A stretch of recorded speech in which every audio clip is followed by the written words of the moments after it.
டே 2 இன் poly. நாங்கள் plan பண்ணது என்னமோ 3 இடம், ஆனால் போனது என்னமோ 2 இடம் தான். ஹோட்டல்லேருந்து செக் அவுட் பண்ணி வெளியே வந்து 1 டே ஃபுல்லாக நியூஸா பெனடாவில் வந்து ஸ்பெண்ட் பண்ணலான்னு இருக்கோம். ஸோ செகண்ட் டே வந்து நியூஸா பெனடா, அதுக்காக வந்து சானூர் போர்ட் வந்துட்டோம். இங்கேருந்து ஒரு ஃபெரி எடுத்துட்டு நம்ம நியூஸா பெனடாக்குள்ள போகிறோம். இப்போ வந்து கூட்டிகிட்டு போயிட்டு இருக்காங்க. ஏதோ ஐடி கார்டு மாதிரிலாம் கொடுத்துருக்காங்க. அப்போ தானே நம்ம தான் கண்டுபிடிக்க முடியும்.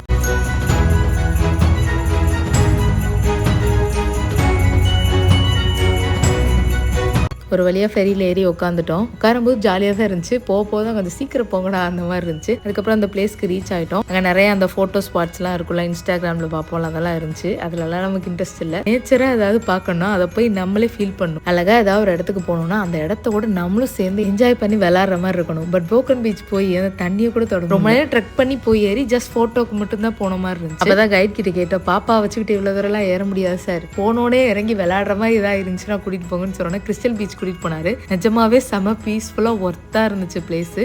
அங்கே போய் ரொம்ப நேரம் விளாண்டுட்டு ஜாலியாக இருந்தோம். டே 2 எங்களுக்கு இப்படி தான் போச்சு. நீங்கள் மறக்காம சேனலை சப்ஸ்கிரைப் பண்ணிக்கோங்க.